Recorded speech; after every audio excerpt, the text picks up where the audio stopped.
wabarakatuh. Perkenalkan, nama saya Ayu Oktasari dari Program Pendidikan Bahasa dan Sastra Indonesia. Berikut materi yang akan saya bahas pada hari ini. Memahami agama inklusif dan eksklusif. Yang pertama, agama inklusif. Agama inklusif adalah pandangan atau pendekatan dalam beragama yang cenderung menerima, mengakui, dan menghargai kebenaran serta nilai-nilai yang ada dalam agama atau kepercayaan lain. Pandangan ini mengakui bahwa tidak hanya satu jalan yang benar untuk mencapai keselamatan atau kebenaran spiritual. Karakteristik agama inklusif: pengakuan terhadap kebenaran lain. Artinya, agama inklusif mengakui bahwa agama atau kepercayaan lain juga memiliki kebenaran yang valid. Berikutnya, komunikasi dan kerjasama, yakni mendorong komunikasi antaragama dan kerjasama dalam isu-isu kemanusiaan. Yang terakhir, keterbukaan. Dengan lebih terbuka terhadap ide-ide dan praktik dari tradisi lain, seringkali mengintegrasikan elemen-elemen yang dianggap bermanfaat. Contoh dari agama inklusif. Yang pertama, agama Hindu. Beberapa aliran dalam agama Hindu menganggap bahwa semua jalan menuju Tuhan adalah sah, meskipun mungkin berbeda dalam bentuk dan praktik. Bhagavad Gita, misalnya, mengajarkan bahwa banyak jalan menuju Tuhan. Yang kedua, agama Buddha. Beberapa aliran Buddha seperti Mahayana cenderung lebih inklusif, mengakui nilai-nilai dalam berbagai tradisi spiritual. Tujuan dari agama inklusif, yakni mencapai keharmonisan sosial dan perdamaian dunia melalui penghargaan terhadap keberagaman agama, dan menghargai nilai-nilai universal ada di semua agama untuk membangun kerukunan dan kerjasama antar umat beragama.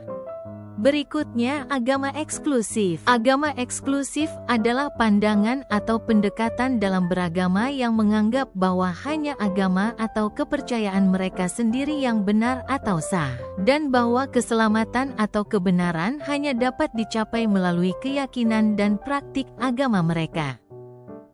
Karakteristik agama eksklusif: satu-satunya kebenaran. Yang dimaksud adalah agama eksklusif mengklaim bahwa mereka memiliki satu-satunya jalan yang benar menuju keselamatan atau kebenaran spiritual.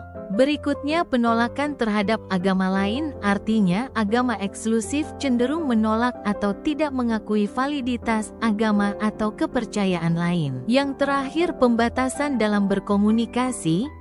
Artinya antaragama seringkali dibatasi karena keyakinan bahwa agama lain tidak membawa pada keselamatan.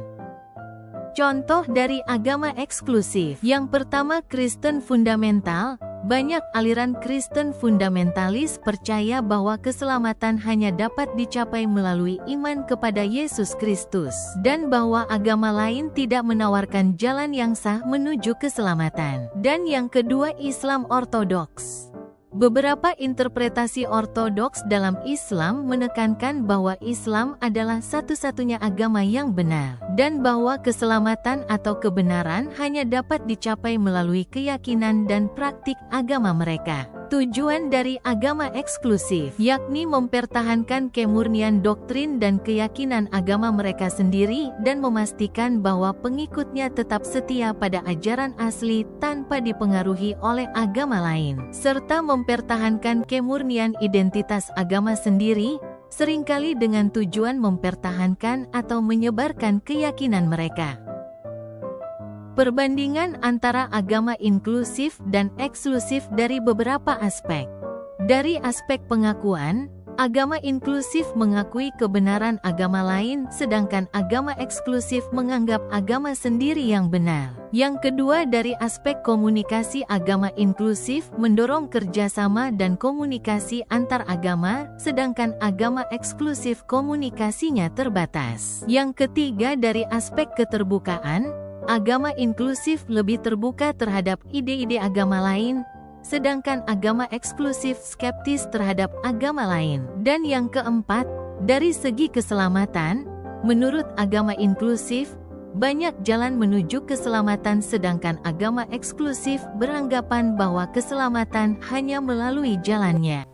Nah, jadi kesimpulannya, agama inklusif cenderung lebih mendukung kerukunan dan perdamaian dalam masyarakat yang beragama, mendorong saling pengertian dan kerjasama antar umat beragama. Sedangkan agama eksklusif cenderung memperkuat identitas agama penganutnya, tetapi berpotensi menimbulkan konflik jika tidak dikelola dengan bijak.